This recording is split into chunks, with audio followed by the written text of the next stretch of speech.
Hey everybody, and welcome back to the channel. I of course am Carl, and we are back here for another episode of Vacuum Exposition, and another special episode at that. Now, like I said in my last episode, it is the month of May, and with that comes, well, my birthday. My birthday was on Cinco de Mayo, so we did the celebrating, and I still have a couple things that we're doing with my folks and family coming up here next weekend. But it has been a great birthday.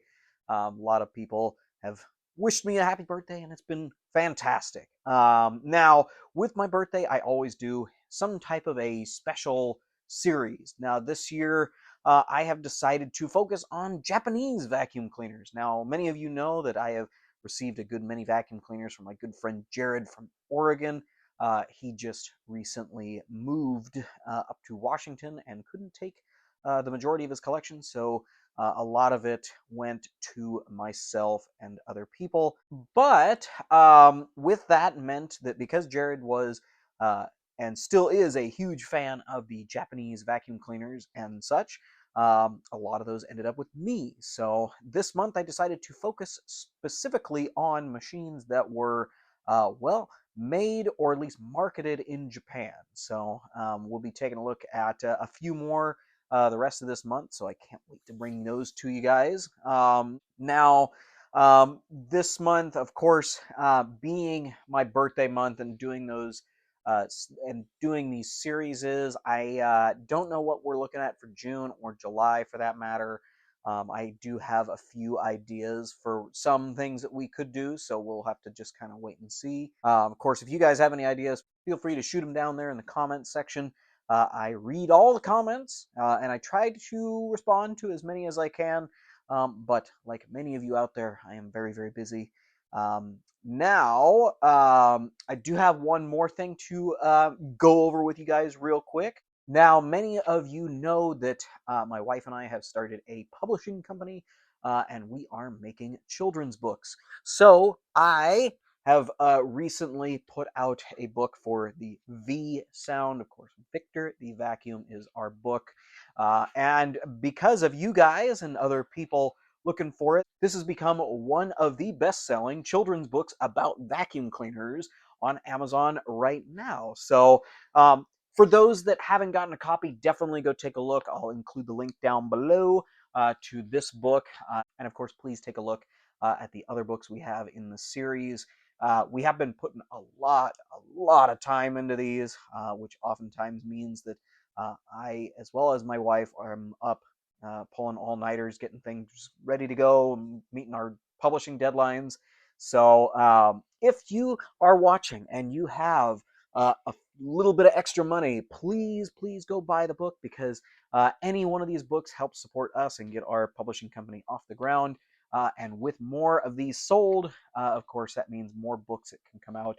And these specifically are there to help kiddos with their speaking and speech abilities. So anything that goes into that, we put right back into the books. So definitely, if you haven't, get a copy of it, and it would definitely be really cool. Of course, has a picture of me on the back. So, anywho, definitely go take a look at this. Like I said, link will be down below. But anyways, let's get on to our video for today and take a look at well, some more really cool vacuums.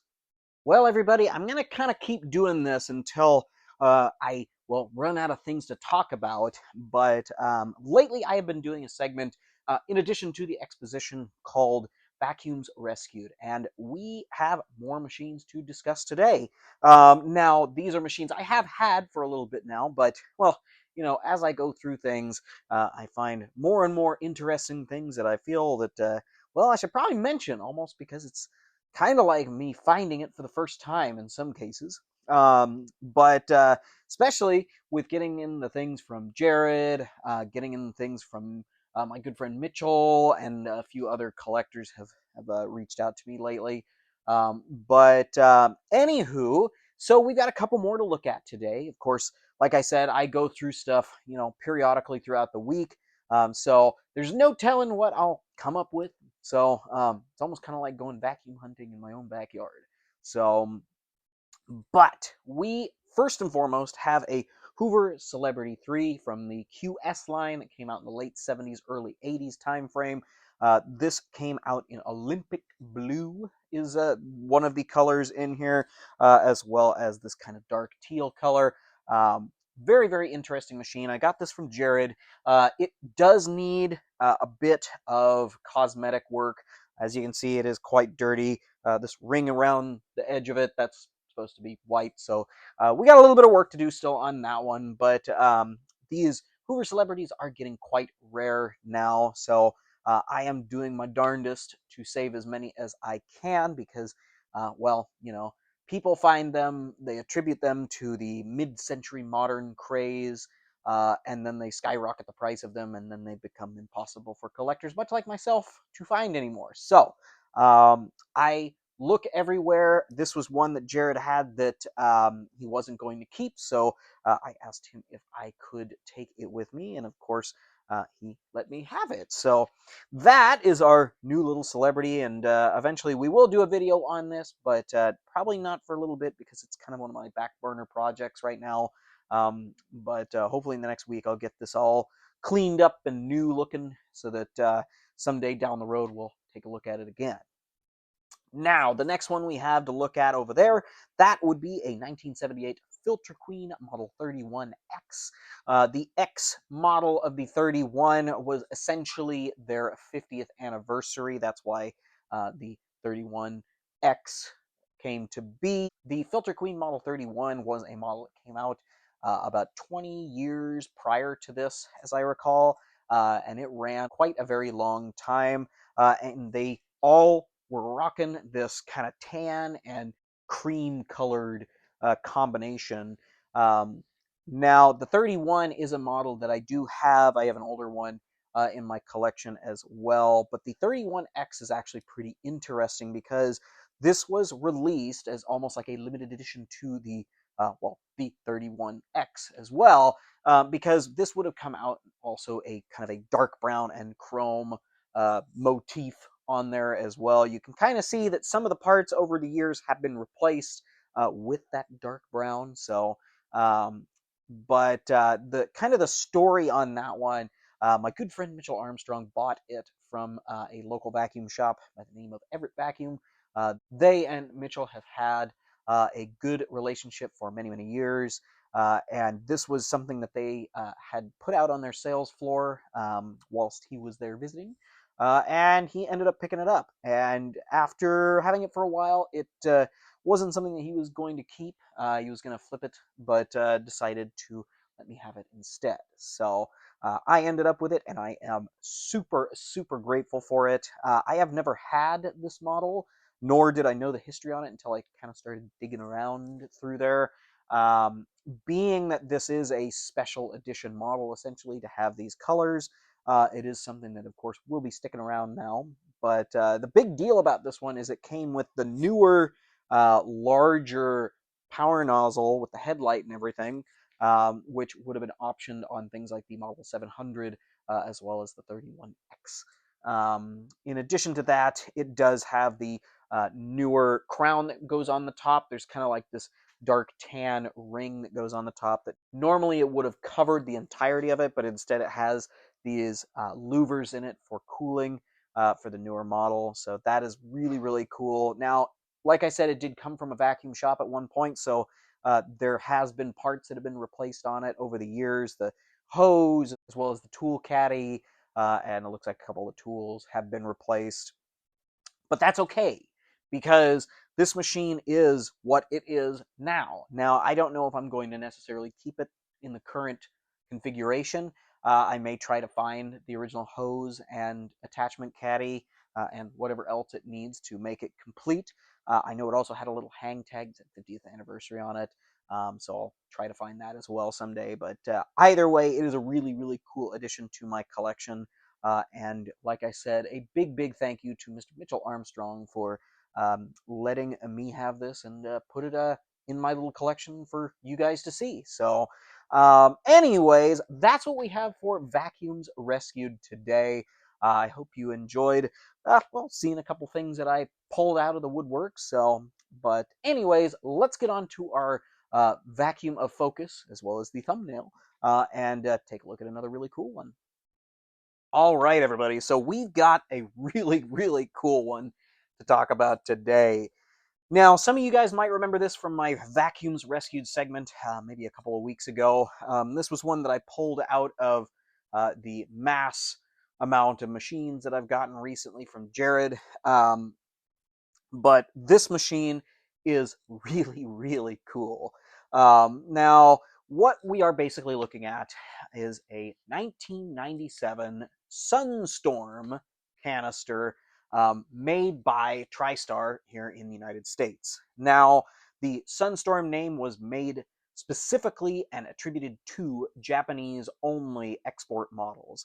So while these were still made in the United States, they were exported over. They slapped the Sunstorm badging on there and thus had a completely different machine, essentially. Now, these, of course, did run on Japanese home electrical circuits, so in which case most of them do comply with a lot of our machines as well.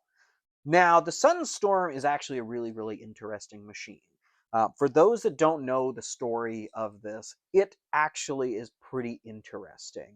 Now, the design for this machine, for those that are fans of the Interstate Compact or TriStar or Patriot or Miracle Mate or really any of this type of design, uh, well, these machines are pretty familiar. They really didn't change much in their design. They really carried it over and continued it for many, many years, all the way up into the 2000s with newer TriStars. Now, this model being made in the 90s, it looks a little bit more dated, but it still follows the same basic design. Now, as far as TriStars, as well as any of those others, they looked a little bit different than what we had in the United States. And I'll show a picture of one that was a little bit more concurrent to this one that we had here, right here.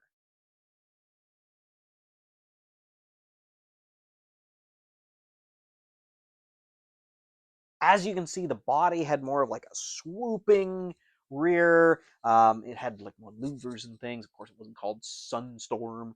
And it had like this big air cleaner that went on the back. So overall, very different machine than what we had here. Now, the Sunstorm design was essentially based off of a prototype design that was released sometime in, I believe, the 80s. And I'll show a picture of the prototype right here. Now, these prototypes were in an all acrylic looking body, so you can see the inner workings of it. Of course, it is definitely different than what we have right here, but there's a lot of similarities. One being the grate at the back, it's kind of this rear grille. That was similar to the prototype. Of course, the body shape kind of being more of this, borderline canned ham looking shape. That was another carryover. Of course, it was maybe a little bit boxier on the prototype because it was a prototype. And then, of course, the swooping of the handle upwards was more of an attribute to the previous models. But this model we never saw here in the United States. We would never have gotten it here unless somebody from Japan had brought it over or it got imported back like what Jared ended up doing. Now, Jared, being a huge fan of these Japanese machines, when he saw this one, it was one that he had to have at the time. Now, the Sunstorm is an interesting machine in a lot of different ways. Now, being as it is a Japanese machine, it actually has, Japanese writing and everything all over it. So you have labeling up on the top that shows how to change bags and whatnot. That's in Japanese. Same thing with all of the warning labels on things like the power head, also Japanese. Now, the good thing about Japanese machines that we never did here in the States, or we didn't do to this capacity, was all Japanese vacuum cleaners have a tag on them that says the year and month that they were made. This one was January of 1997, so that's how we can date it. In terms of the coloring, this followed pretty closely to what we had in the United States around the same time. So these would have been well, very good performers going back to that time. Now, looking at other features of this machine, with that grate in the back, that's actually where you would have stuck the hose in for the blower feature. So that whole grate comes up and off. Just stick the hose in there, and then you can use that for your mothomizing and all that kind of thing. It also came with built-in cord hooks. This piece right here, actually, when the cord is not on, it goes flush to the body, so it makes it look a lot more streamlined and sleek. And then at the back, of course, you would have the power switch right here, which they also built into the cord hook as well. Now, TriStars did do similar things like that, but seeing this one in particular with just how sleek it is, especially when you don't have a cord on it, well, it's pretty hard to beat. It looks fantastic in design, and I really wish we would have gotten this thing over here. Now, one interesting feature, and I'll turn the machine right now. As you can see, we have this crest right here.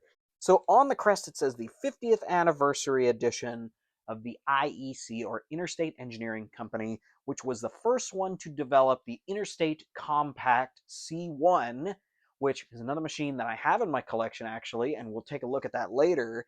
But this was also a 50th anniversary model. Now, I mentioned in our vacuum save that Filter Queen that we took a look at was also a 50th anniversary model, so it kind of fits in suit with what we're talking about today. So very, very interesting, because this being such a different model for a different market, it is interesting that they continued with a representation of a famous American vacuum cleaner company on the other side. So very, very interesting to see. As far as the power nozzle went, this was the same thing that we had in the United States. So this was the later TriStar derivative that had a shag low pile and a kind of a normal pile setting on it. So very, very interesting that they kind of regulated it back to 3 heights for carpet.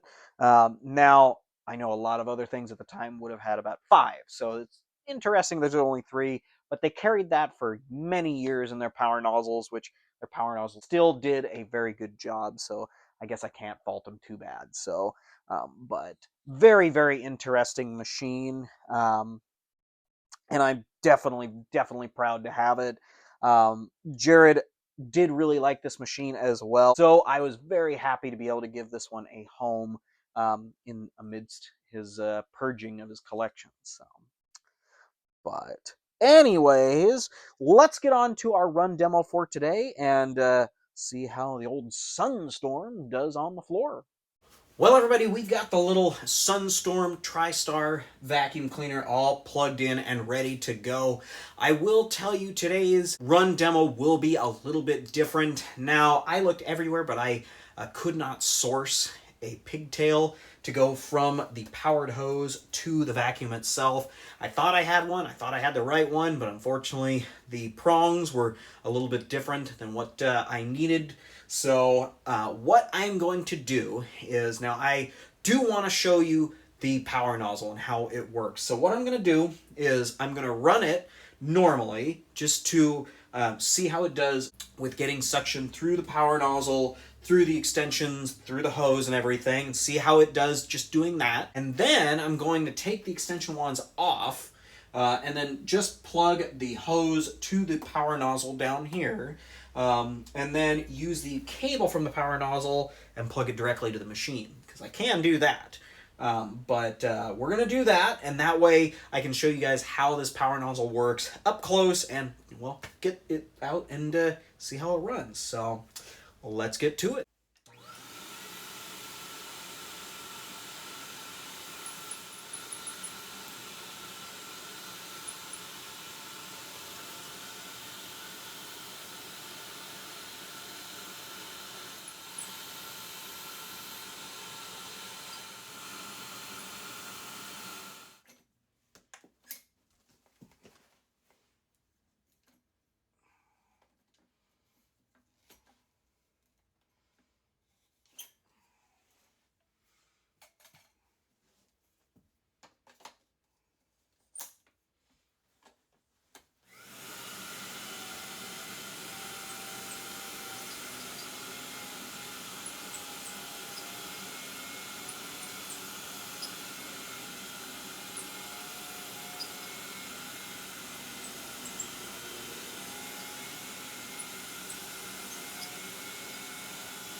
Well, everybody, the little Sunstorm vacuum cleaner did fantastic. Even with just getting nice and close to the floor in order to get that power nozzle going against the machine, it did a really, really good job.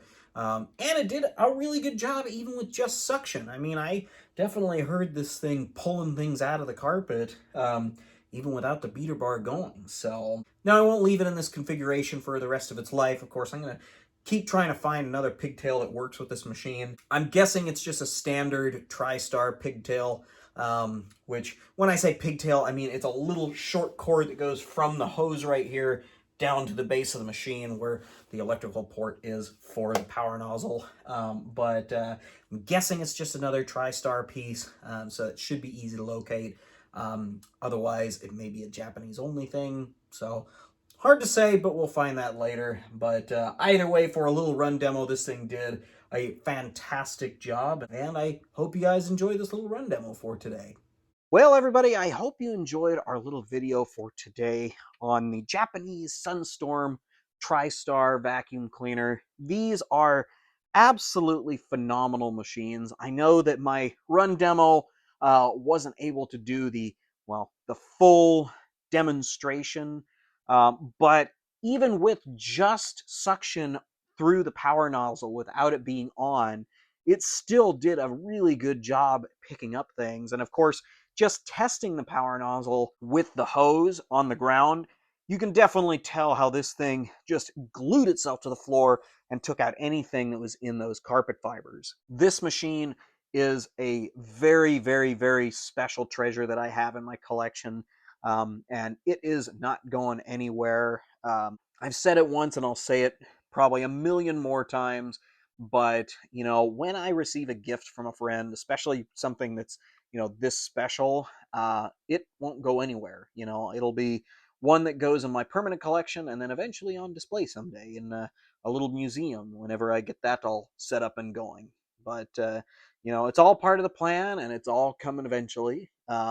But good plans take time, so we just kind of work from point A to point B as fast as we can and eventually get to a point where we make our dreams come true. So it and remember, everybody, Rome wasn't built in a day. So we have a lifetime ahead of us, and many, many, many, many more videos to get through, and before we get to that point. But and one final thing, like I said earlier, if you haven't, please go down and check out the link down below.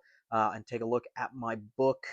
We put a lot of work into these, and we've had a lot of really great feedback, and sales have been great.